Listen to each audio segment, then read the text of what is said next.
we just generally ask that, like, is it a leftist film? That's not like makes it good or bad. Just like we're just taking the temperature of the film. Is it an explicitly leftist film? This is an explicitly leftist podcast. It's a question we're going to ask. There is no left Hollywood. There's liberal Hollywood, and the right likes to conflate these things. What a glorious time. You mean peak COVID? All right, well, when you put it that way. What a glorious, lots of free time to watch movies and record time, for sure. We're already up to speed. We know what's going on here. We're just waiting for him to get in there and strangle him with his dick again. So let's get to that scene. Let's do this. I don't know what his politics were at this point. I mean, I know he sort of gets all Maoist-y when everybody gets Maoist-y, but, I mean, who didn't? Okay. Oh, the 58 coup. Okay, yeah. Sorry. That's not CIA.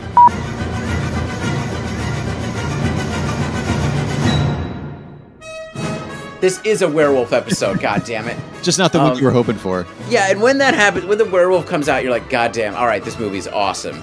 Victor Ostrovsky, the screenwriter on that, former Mossad agent. Oh, wow. Not sure what needs to be unpacked there, but... Yeah, I'm sure there's plenty of fuckery here. How many people have you tortured? Well, that doesn't really change how fucked the system is. We don't have time for baby steps right now. Because when I watch a Godard movie, I kind of like, this is very smart. I'm very impressed with your form. I want to slap you. It feels so fucking smug.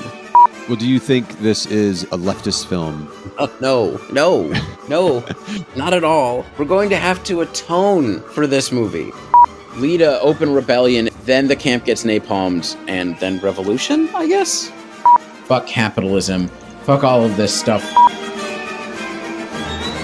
Welcome all to the Politics of Cinema. On this show, we believe films are never neutral. There is an artistic as well as a political message captured in every film, in every time period, and in every country. We are on the lookout for all of it. My name is Aaron Spears. And my name is Isaac Miller. And for this glorious Noirvember, we are watching Adam Polonsky's Force of Evil from 1948. Where to even jump in here first, Isaac? Do we want to start with Noirvember or Polonsky, the film? Let's start with Noirvember. I mean, we've celebrated Noirvember for, I guess maybe we didn't do it in 2020, but we've done it ever since. And you know, in over the last year or so, we've started I mean, this has been discussed on the podcast before. We started to over program a lot for last year until we're covering everything. But Noirvember we've retained because it's just we can't quit it. And there's just so much. I was thinking originally there's so many riches within this genre that's like we've already played around exploring. We did like a Film Noir and Capitalism episode. We did a Yakuza Noir, so that's a whole different different angle of the genre within a whole different country as well, which is pretty fun to take a look at. And then we specifically went with the modern Neo-Noir last year. So with our look at what was the one last year? Killing Them Softly, which, you know, the headline for that was Systemic Risk, but really that was Noir and Capitalism again. And, you know, I got to say, you know what the theme this year is? No, I don't. What is it? Noir and Capitalism. It's almost like one of our main political interests is married to one of our favorite genres. Exactly. I mean, we've done Night in the City, right? Yeah. Oh, yeah. That was in our Film Noir and Capitalism. Right. We are getting to this point where we've just done so many movies. Yeah, no, it basically, Noir and Capitalism go together like peanut butter and jelly. Like, you know, well, I don't really have a witty one for that one. But I think we can stop with peanut butter and jelly. Like that is the most. I mean, it's really easy. I mean, gosh, we need to do Mildred Pierce on this at some point. We did. Oh, we did? Yeah, with that Film Noir and Capitalism episode. Okay. Yeah. I knew we'd done Mildred Pierce. Oh. Yeah, that one featured specifically Night in the City, and then we also covered like Underworld USA, Never Let Go, Mildred Pierce, Pick Up on South Street. Oh, we just did them all at once. Yeah. That's what happened. God, back when we could do that. What a time. Well, those are all too. I mean, Mildred Pierce is mid-40s, but that's all like 1950 and then into the 60s. For a lot of that, we're looking at a 1948 one today, but it is just a theme that's just it's so. I guess we can go ahead. We've got the man himself, Abraham Polonsky, talking about why these two things go together so well. Why is it that capitalism and crime, aka film noir in this particular case, go together just as seamlessly as they do? He tries to make his brother rich. He kills him. He tries to make the young lady happy. He makes her unhappy. Whatever he tries to do is wrong because it has to be wrong because the situation is such that whatever you do is wrong. All films about crime are about capitalism because capitalism is about crime. That's explaining what the best film noir in like 8 words. Yeah. So this is the creator of this movie basically laying out our themes for us like ducks in a row here. Yeah. But I think maybe we should get into a little bit about who he is and why he's also of interest to this podcast, right? So obviously, capitalism, crime, and film noir have obvious politics of cinema sort of interest. But what it's specifically interesting about him as a filmmaker? My first initial like itch that I had to scratch was I did not recognize the name. I was like, I've read a lot about film history. I've read a lot about film noir specifically in the classic studio era, and this guy's name had never come up before. Although looking at his filmography, I was like, oh, I recognize some of these titles here. And then, the quick first bullet point you see if you search his name is that, he was blacklisted. Yeah, he was blacklisted during the House Un-American Activities and the Red Scare within Hollywood. So immediately my heart is endeared because this is one of those people that had the finger pointed at them and they did not name names and they just worked their way around around the McCarthy hearings. And he ended up doing work. He still was able to get work via friends and colleagues and make somewhat of a living, even though his name wasn't up there on the screen. So, there's a lot of bullet points right there that are worth jumping into, right? That are pretty interesting career. What's some more details about any of these given bullet points? It was like, well, let's dig in and figure this out. Probably will not surprise anybody, but as we pointed out, I think several times now, Isaac, going back to like the trouble with Harry and our coverage of the pawnbroker, Hmm. Abraham Polonsky comes through New York City as the eldest son of Russian Jewish immigrants. Yeah, of course. Who can guess how his politics are going to be as he's raised this way into this time period? Right, exactly. Yeah. I mean, so he's interesting. I mean, I've never seen Body and Soul, I have to admit, which is one of the films he wrote. I have seen Odds Against Tomorrow, which is another sort of late noir starring Harry Belafonte, which is sort of one of these it's very good, but it's sort of one of these attempting to sort of tackle racism, but not 100% succeeding sort of 50s movies. Hmm. But this is interesting. I mean, actually, I mean, there's a through there's a through line with these is that, I mean, like, Night in the City, which is another movie that we've covered for Noir and Capitalism, Jules Dassin is also blacklisted. Yeah. So does it seem like maybe the it's not surprising that the writers and directors who tried, I mean, I think you can find this throughout the noir genre, as we're saying, but like it's noticeable that some of the most obvious, some of the ones that most very clearly attack these themes are also people who have leftist backgrounds and get nailed for it. And I think, I mean, the same is true. The star of this movie, I mean, this is a movie that was done for John Garfield's film production company, right? Yeah. Yeah. And, which is sort of a very interesting history in itself. And, Garfield also gets blacklisted. Yeah. Yeah. I don't have anything to add. It's not, none of this is terribly surprising. I guess it's still tragic nonetheless that you're like, well, these careers are ruined. Garfield ends up, dying at like 39, pretty arguably from complications of just like the stress and the hurt to his career and whatnot. Yeah, but these are also specifically the ones we're looking at too with Dassin as well, are ones that aren't naming names. Right. Unlike some people. Right. Who also did some film noir actually too. But Yeah, but we don't say that name on this podcast. we don't. And I don't have to dig out my old beep sound effect, so let's not slip up and accidentally do that. But yeah, it seemed worth noting. So like Garfield and Polonsky seem to have got along, quite well. It's one of those like it's a little bit of speculation. I didn't find like a biography of either of them that I had time to read to really see where their friendship was personally, but professionally they're so intertwined with their careers that I have to assume like they must have got along, well enough. Garfield gets his own production company going, coming off of a hot streak in his career in the mid 40s. He gets Enterprise Production or Enterprise Studios going, and Body and Soul is his first one. I believe that's his first one with that production company. So he's still working with the studio, but he can control then, since he's producer and actor in this one, and he owns the production company, what's going into the film. And Body and Soul comes out, and we get, Polonsky's nominated for screenplay. Garfield also gets an Oscar nomination. It's a hit, box office wise.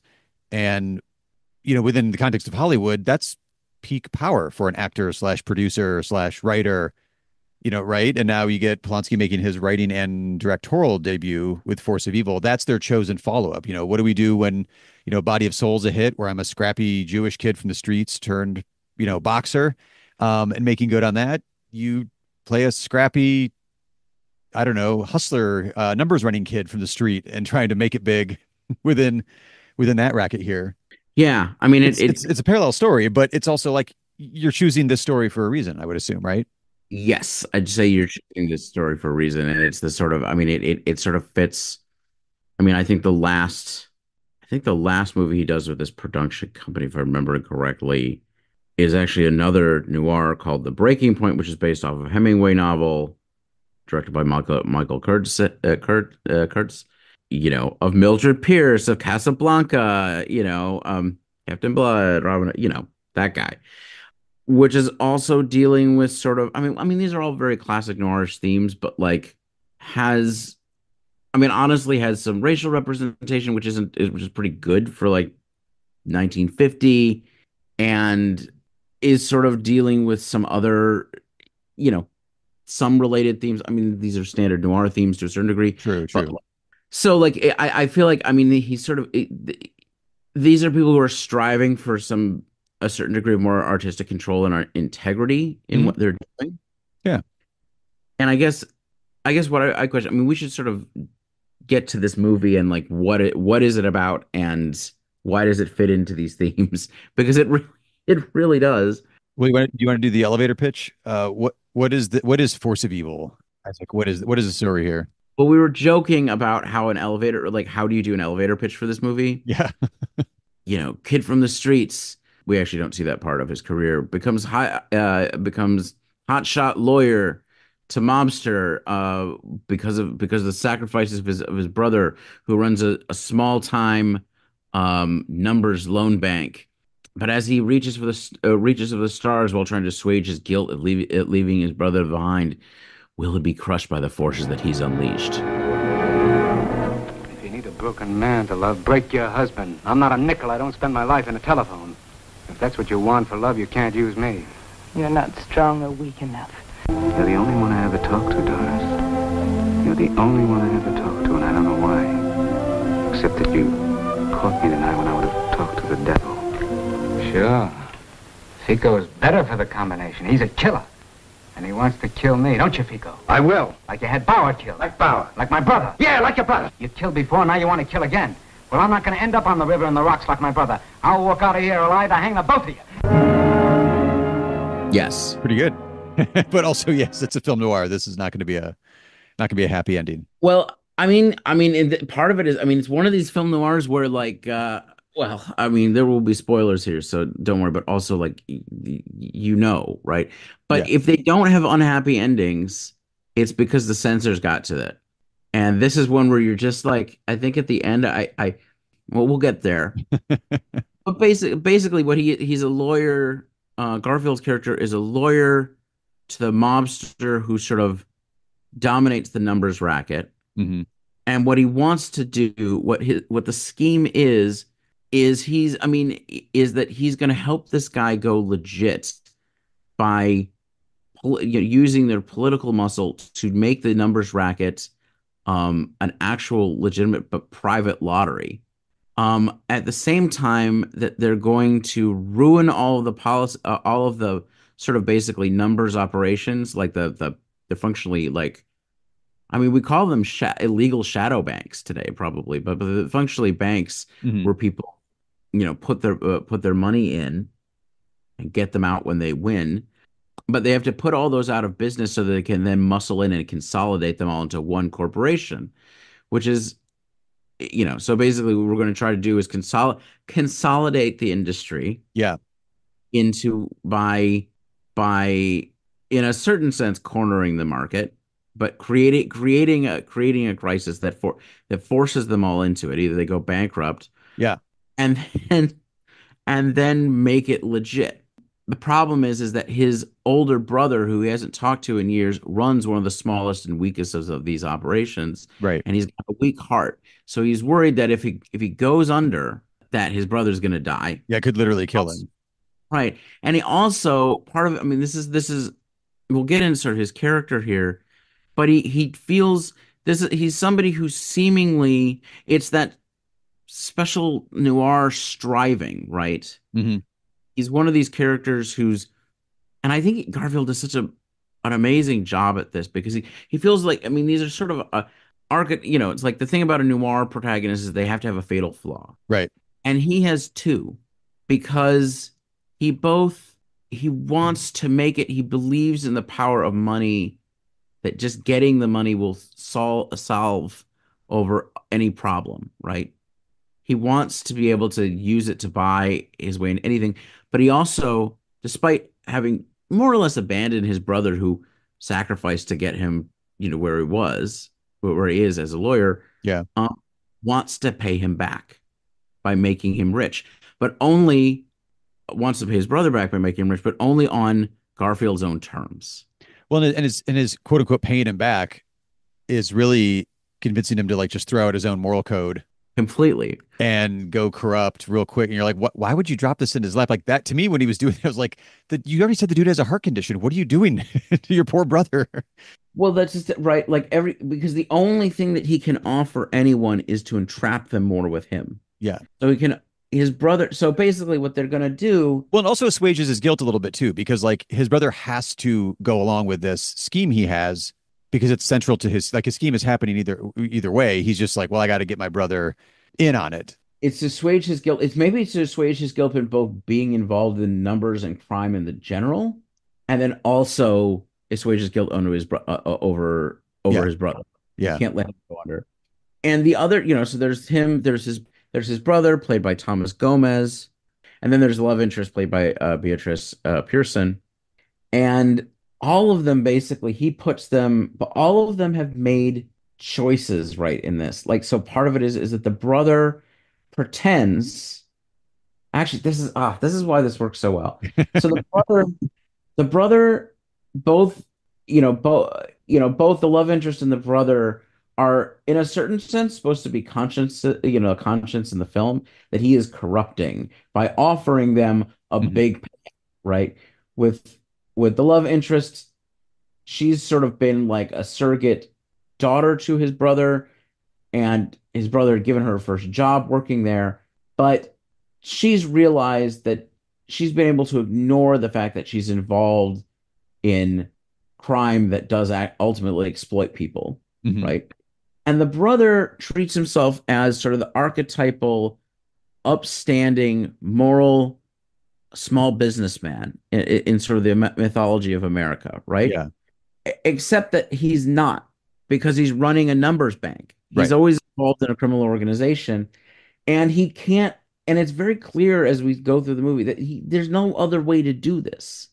There isn't actually a way to do this completely ethically. And that always opens both of them up to the dangers of being sucked in. So part of it is it's more complicated than simply Garfield is drawing them into his crime and tempting them with this. They're already in. Right. He's just but at a level they've like kind of morally adjusted for. In the ways that capitalism will compromise all of us. Everybody. Yeah. At some level. But if you want to go up, it's going to compromise you more. Yeah. The one more fun layer to all this is the scheme to fix the numbers. What is it? You're going to fix the number at what? Oh, on July 4th? On July 4th with the number 776, which everybody always bets. Yeah. Bets it that year. And it's, of course, never going to be that. Except this year it will be. Which then that's the whole scheme. It's an engineered collapse of the betting market by everybody's bet actually needing to be paid out. Right. All these superstition ones. and the system can't handle that. The American system cannot handle it. That much patriotism in one day, just it can't handle it. And but that gives the our main gangster Tucker here an opening to muscle his way in and then just monopolize, become too big to fail then in that point because they are the lottery. He'll become the market. He's going to monopolize it. This movie. So when I first I watched it a couple of years ago originally, and I think I underrated it. I liked it a lot at the time. Sure. But I think I underrated it. Well, I should say too, it's all everything we were just talking about too is done in like, was it like 70 minutes? It's like barely over an hour. Yes, yeah, it's like it's like an hour 19. 19. Okay. And it flies by too quite well. And I think I mentioned it to you, and I don't mean this in a derogatory way at all. It's very play-like, but that's sort of the way a lot of kind of classic studio stuff can be. It's a lot of just the insides of offices and apartments, meeting rooms, whatever. And it's rapid fire dialogue. It's exactly what you'd expect from, all the film noir archetypes are there. Right. And in stellar fashion. Not quite, maybe not the femme fatale, because like you said, it's more, I mean, Beatrice Pearson does a perfectly fine job as like basically the only female role in this particular story, but it's kind of more like she's not really tempting him along in classic femme fatale sort of way. No, he's tempting her. It's more, I was gonna say he's tempting her. So it's a little bit of a twist on that particular trope within film noir, but it lended itself more towards we already mentioned like Night in the City, like the endless hustle of Richard Widmark in there, where like anybody that's near him is going to get drawn in. It's not going to be good for anybody that comes into this dude's orbit. Right. No, there's a similar dynamic. There is one other female role because there's Mary Windsor playing Edna Tucker, who is the wife of the gangster that Garfield's character is playing with. And she's not really she would be a femme fatale in a different movie. Like she has the look of a femme fatale. That's she true. sort of acts like a femme fatale. And she is sort of goading him on, but the thing is he's already goaded in.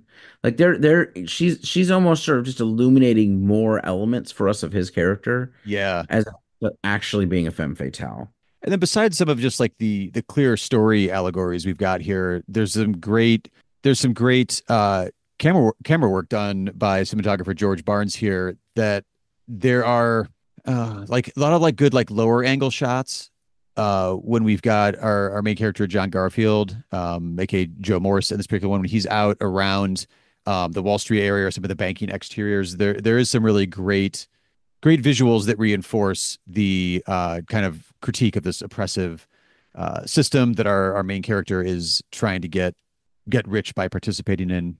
Also, actually, I guess too, as much as I like John Garfield, it's not necessarily, it's close to, and I'm just comparing it to Richard Widmark now in my head for Night in the City, because you're not like, or Tony Curtis maybe in Sweet Smell of Success, we're like, I don't know that I'm really cheering for this guy to win, right, at all, but I'm compelled to keep watching. Not even really like in an anti-hero sense, but just in like the doomed protagonist we've got here in this, unfolding film noir. And part of it is that he's, let's say, compared to Widmark, right? Widmark is at a very low level trying to dig his way up. Yeah. And he's trying to jump levels very, very quickly. And there's a franticness and a panic to him. Yeah. But the thing about Garfield's character in this is that he's someone who really thinks he's already in control. He's made it, and he just needs to go one more rung up. He's a high-powered lawyer. He's absolutely confident. Yeah. Everything that he does, and he feels like he's already, he's basically, part of the thing is that he's transitioning away from being this mobster's lawyer, where he's sort of legally insulated, to straight up being the mobster's partner. Yeah, he wants to go gangster in this one. Well, he wants to go legit. He wants to take the business legit and get in on it, right? Yeah. But functionally, he's going gangster, and he's sort of able to sort of pretend that maybe he's not, but he is at the very beginning of the operation.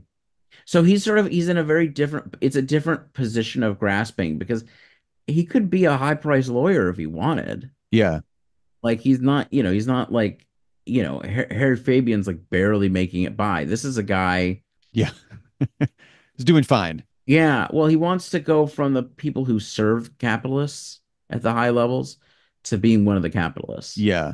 That is interesting. Yeah, because it in this particular movie, it's as his scheming is slowly unraveling and it's like getting out of his control, we do see that franticness kick in versus like the hustles there from frame one with Widmark and Night in the City. And this when you sort of see the control start slipping away, and it which also brings up this interesting part of the narrative that makes it like this is an inevitable thing that's happening. Like they really makes it because like the gang like they're making their move. It's the July 4th lottery in the newspaper, like we said. It's this inevitable thing that he is trying to get his brother on board with, but then it turns out like the franticness kicks in because his brother isn't on board with this, and it's going to happen, and it's moments, days away, then mere moments away, and he's kind of swept up and is like, well, this is going to happen, and this is now going to like ruin my brother, and it gets very frantic then by the end. Well, part of it is he is trying to get his brother in, and we don't want to get into all the intricacies of this, but basically trying to get his brother in ruins him. But there's so many different angles. You've got a DA that's actually going at them. You've got the guys, his mobster partner's old partner who he like sidelined during Prohibition, who's now trying to muscle his way into. There's multiple different angles through which like this is never going to work out. If it's not your brother who's going to be the ruin of you, something else is going to get you. Yeah. This is not like it seems like you're under control, but as we continue to go on, it's partially because he doesn't want his mobster partner to be doing it the old way, which would be, guns blazing. Right. He wants him to do it a nice legal way by causing a financial crisis and then buying everybody out the proper capitalist way. But capitalism is crime. Right. There is no way. It is the way. And then it is, it's still also film noir. So you do get like, there is a shootout, there is some action to it. You get the mix up of like the chaos of physically muscling in or muscling someone out, or killing them is just as messy as the chaos they're creating within the numbers game, as well. Yeah, well, because as employees, and part of it, so his brother is part of the sort of small, the sort of ethical small business owner shtick that he's got going on there. That, Yeah. like sort of his shtick within the movie, right? Like his brother, all of his employees, he visibly looks after his employees, and once he convinces his brother to go in and be the central bank to this whole operation, basically his employees have to work for him or they'll get killed because they're working for the mob now, like directly. And so you see like that also causes panic and ends up I guess that's one of the ways that his brother associating with his brother brings him down. But that causes panic upon the employees and breaks everything down. Yeah. It's a tricky line to sort of be like, we were running a small time operation in the neighborhood and that didn't involve any violence, and that was fine. But now that we're moving up into the big time, we're not comfortable ethically with this. So I mean, part of it is almost everybody around him who's not his partner is going like, this is a bad idea, and feels ethically torn. I mean, I think, well, I guess, yeah, he really is sort of seducing both his brother and forcing his brother and his love interest into it. Who we should say is like working for his brother. He was working for his brother as well too. Yeah. So pulling them all in. Yeah. Well, it's that point from earlier. Everybody's already in it. In a different movie, these people would have been sort of middle class paragons to a certain degree, who he's dragging through the mud. Yeah. Or upstanding working people who never did anything wrong, but who he's dragging through the mud. But in this, it's like, no, they're already in it. But so I wonder if maybe there's some cultural context that we're not getting because it's not in the narrative of the movie, but would have made sense to people watching this as like a New York City story in the late 40s, being like, yeah, this is just like how these like little numbers banks worked. Yeah, I mean, probably people would have known. I mean, the numbers are a big deal, like just a normal thing. I mean, part of what's so clear in this movie is how normal the numbers are. Right. So it's like, well, this is what I can do to still stay not that like the job isn't on the up and up, but within like their neighborhood in New York City, running just like their little, I don't know, like their little like bodega numbers racket is just like something that like the locals there use as like a form of banking. Right. So technically it is, illegal outside of the law, but really like it is a central part of functioning, economy for this neighborhood. They just don't want to go up the ladder a couple more rungs because that's when it kind of gets dicey, and that's when maybe, you make it strong armed or whatever. So Yeah. So that's a really good question because I was calling it like a unofficial shadow bank. Shadow banks, right. yeah, which so shadow bank is a non-official bank like a money market mutual fund or something like that, I guess you could say. Like these are but they function as that. I mean, in 2008 that was the shadow financial system that went out, right? Mm-hmm. And this is sort of like that. Like it's functionally a bank, but not. I mean, there is a question about like from a different angle than capitalism is crime and so forth, but also like the the ways that sort of regular sort of organic life gets sort of churned into the system. It's tricky to me, actually. The idea of like the smaller numbers racket that his brother runs, I guess in my head too, I know that Martin Scorsese is a big fan of this movie. And this is a shot. When they shot like exterior locations in New York, you're getting like, 1948s, exterior scenes are all shot like in New York City. So it gives it a very different, like, this gives me a very authentic New York City feel for a late 40s film noir versus like shot on the back lot, out in LA kind of vibe in other film noirs. Yeah, I know you definitely feel that. So it really kind of placed it. I was like, oh, this is in, Martin Scorsese's, criminal underworld of New York City kind of vibe. And thinking of the opening bits of Goodfellas, where you've got the kid, young Ray Liotta running around the neighborhood, he's just like passing off slips of paper, running some numbers here. So there is like the I guess, do we call it the black market? Like you said, the shadow economy, whatever that is running around and functioning and doing something within these neighborhoods, even if they aren't fully like we said, like up the ladder, completely mob connected. It's just like, well, it's just how life runs here. It is. I mean, I was sort of comparing his brother to sort of like the virtuous small-time businessman, but that actually that's always corrupted. Mm-hmm. And it says like he's part of it is that his brother, it comes up in conversation that his brother has actually run other businesses that were legit. And then his brother basically points out that each of those actually involved corruption. There's never a point where he wasn't doing things that did sort of cross over the line. But this is like something that is not legit at all, right? Like it's not a garage. But it is sort of like it's the small time neighborhood sort of small business exploitative capitalism sort of thing, I guess, but like not at the higher levels. And so, I mean, I think it's important that it's shown that it's being preyed on by sort of corporate capitalism in the form of a larger scale actual mobsters. Yeah. And that the line between them is so permeable. When he was doing legit small businesses, it was corrupt.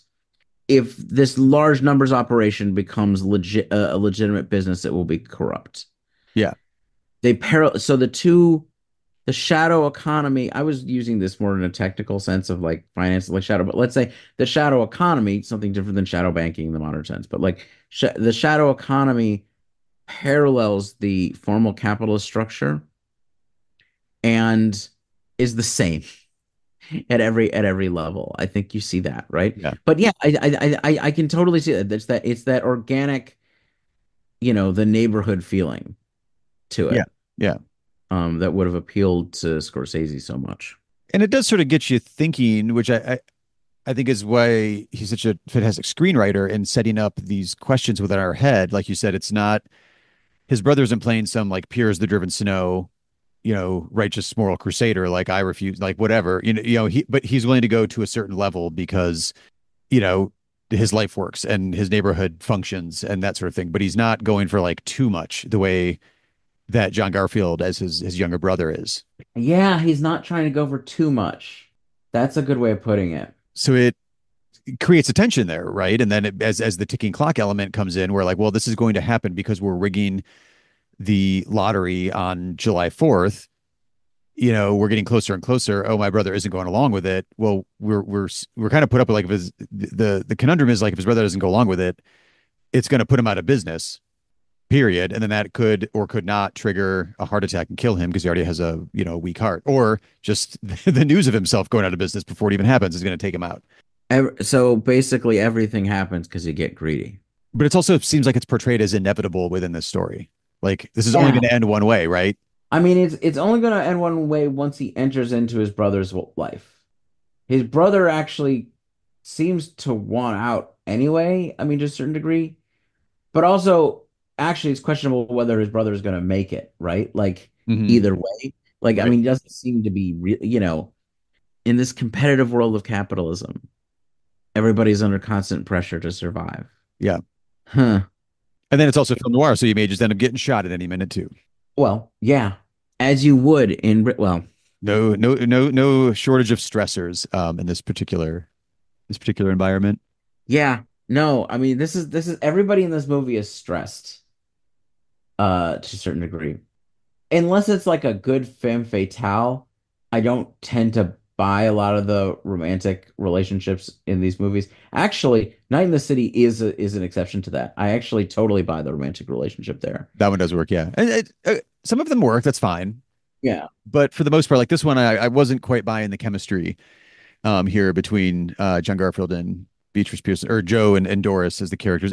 It's fine and it's functional. Like we said, it's what 70 minutes long, if that. So this isn't like there's a half hour worth of romantic subplot, but it does serve. I think as you were pointing out, it does serve though to show it's going to corrupt everything that he touches. Right, and but she's also pulling against it heavily. She's shown to be more virtuous. She's trying to get out. She's young and trying to get out of these things early in the film. I mean, I guess I sort of get why she's doing it, why she's tempted by him. I don't know why she's in love with him. I mean, I guess I do. He's a good-looking guy and he's a fast talker, but he's just so pushy. You're just like, oh. But I think the emotional through line that sort of works for me is him and his brother. And Yeah. the franticness with they do a good job of the bonds of family, the strange bonds of family, right? That these are Mhm. ties that you can't let go.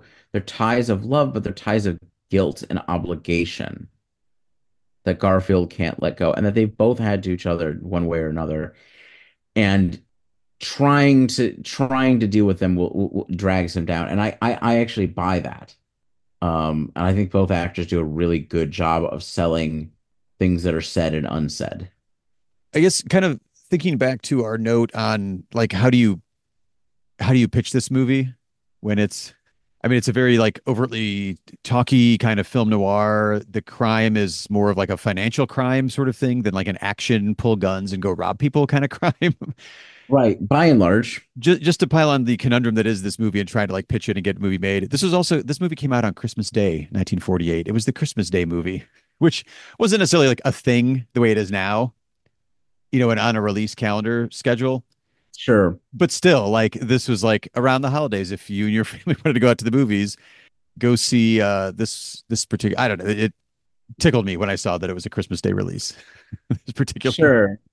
But yeah, how do we sort of how do you sort of frame this one? Well, since the plot is there, I feel like the natural thing would be like release this on July 4th or for the July 4th weekend. Again, that wasn't a thing release schedule wise back in 1948, but it's in the script. Like it's part of the movie, the lottery of July 4th. Why not put this out around July? I don't know. I think it's family melodrama. There you go. I really You I think think your family's bad? Enjoy Force of Evil this Christmas. that right, no, exactly. Like I think that's actually how you draw people in for this one. Like how would you'd sell it? Yeah. Oh, so the title here, we can wrap up with this. The title Force of Evil is Force of Evil. So I guess as a quick note, this is based on a book called not called Force of Evil. I'm looking at my notes here. Tucker's People. Tucker's People, which is the main gangster in this one, Mm, this story. So it's Tucker's People, written by Ira Wolfert, who co-wrote with Polonsky the screenplay for this. Ira was also swept up in the House Un-American Activities Committee and was considered a communist by association. So attached to Ira's name as well as being an author and whatnot too. But you change it from Tucker's People, which I think would be a terrible name for this movie because Tucker's barely even a character, unless. But so is Force of Evil Joe Morse here, or are we talking about money?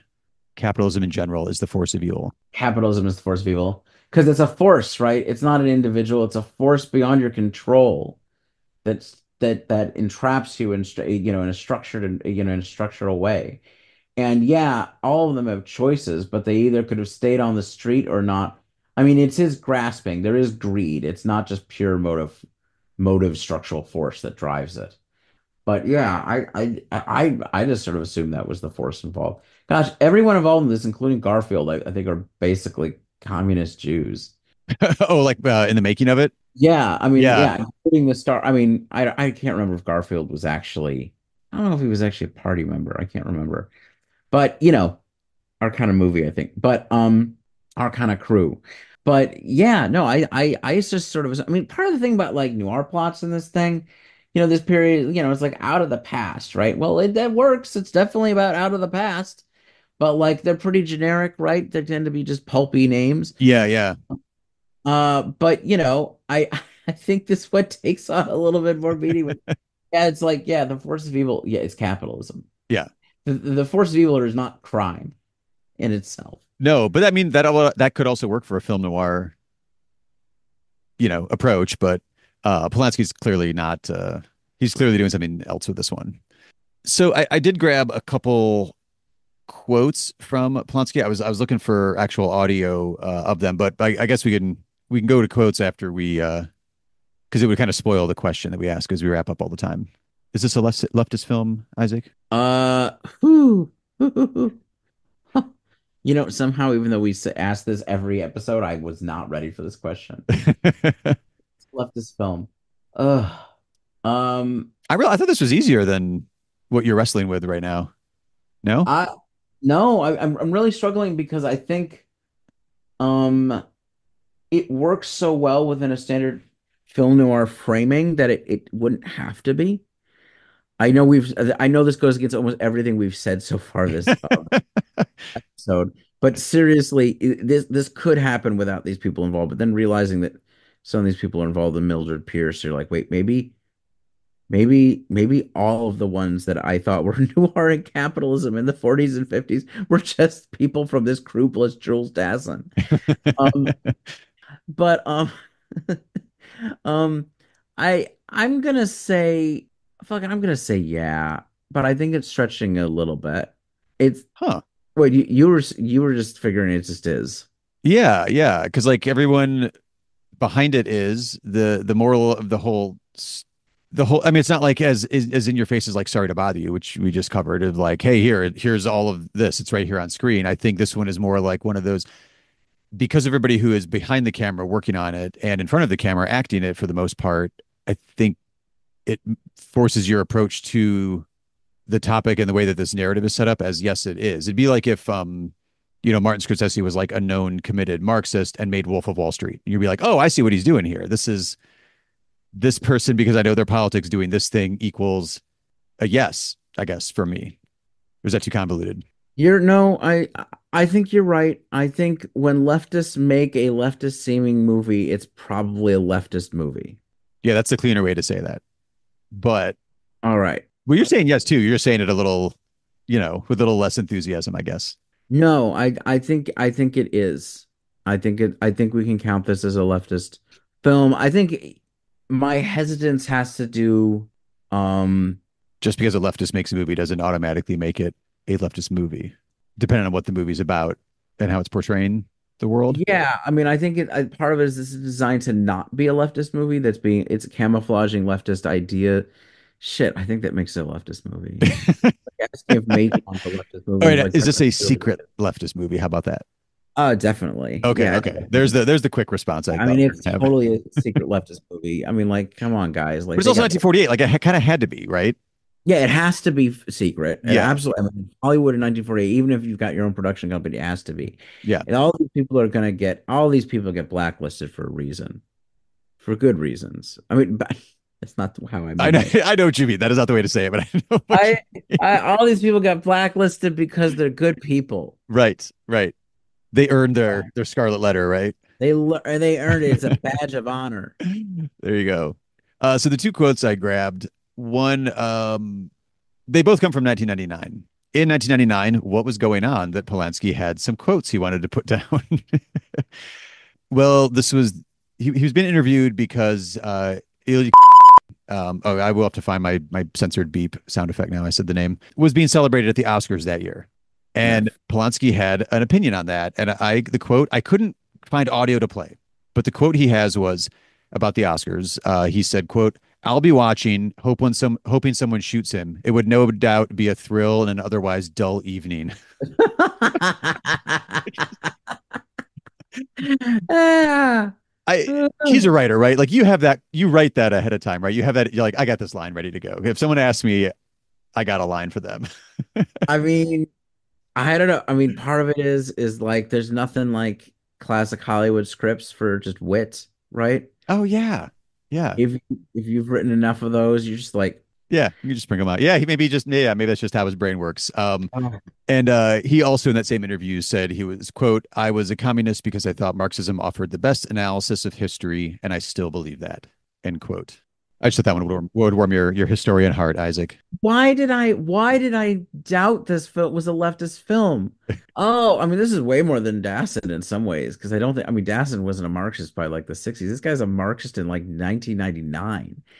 I mean, okay, time out. I know we're sort of finishing up analysis here, but I was indicating like the reasonable force of evil is the structural force of capitalism. Hearing the way he frames it, because there would have been members of the party where it's like, I don't like the rich, or I don't like, big business or whatever. Yeah. But this guy read some theory, and you can totally see it in the way that people are entrapped when they're in the coercive laws of the market. We are forced to compete with each other. You either don't rise or you do. This isn't about your personal moral failings come into it, and it's going to, obviously, this is melodrama. Something's going to happen here. Sure. Like, oh yeah. Oh yeah, I get it. Yeah, this is a leftist movie. I'm sorry I've doubted you, sir. No, we were just talking it through. We were just talking it through. And yeah. But that is a good thing to wrestle with like, just because someone is, a leftist doesn't make everything they make, of that ilk. It's good. It's worth wrestling with. Yeah. Like, is it a sorry to bother you level? This is a manifesto movie. Or honestly, I mean, last month we were doing Pendesven, and Pendesven is functionally an anarcho-pagan like manifesto. Right. And is this exactly a manifesto? It's pretty close, but it's not. Well, also, yeah, it's given the constraints, it's one of those context things. You need to know the context of Hollywood, and getting this movie out to a broad, like wide national audience in 1948 meant you're not going to have a sorry to bother you level manifesto or a Pendesven level manifesto. You're going to have something that's a little bit more of an allegorical manifesto. Yeah. I think. Yeah, you're right.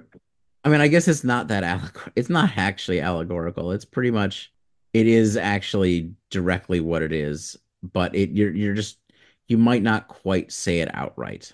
Well, plus it's within the film noir genre, so like any studio head, like MGM, Metro Goldwyn Mayer, not producing it but distributing it, getting a movie like this out there to that many screens, or getting a studio heads to look at it, they could just nod their head and be like, oh yeah, because that's film noir, because it's a genre movie. We're not.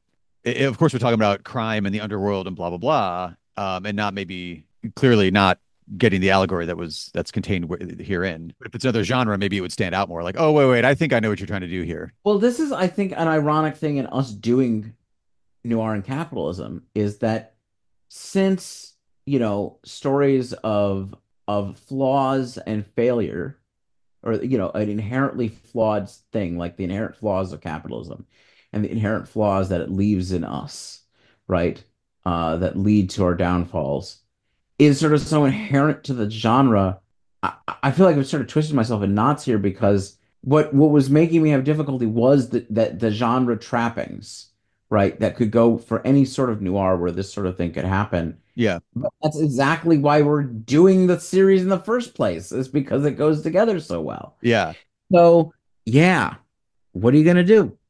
It's a leftist. There we go. It's a leftist movie. It's in the canon. It's there. So, speaking of leftist films, Isaac, what's up next for us? Well, I don't think we're gonna name an episode. We're gonna deal with the election. We're gonna deal with the aftermath of the election, whichever way it goes. And so this is gonna come out. This will probably come out after the election, but we will not have, we will not be dealing with the outcome here. Well, we'll see. We'll see what we end up covering. It sort of depends on how how this goes, whether it's neoliberal, liberal mediocrity, or entrenching fascism. Oh God. Oh, God. the options. Both of them signing off on genocide. So I guess what I'm going to say before we sign off is no matter who's won, it's dangerous out there. It's dangerous out there to fight a system that wants to annihilate and kill and entrap us within the impersonal forces of capitalism while committing genocide. So, stay safe.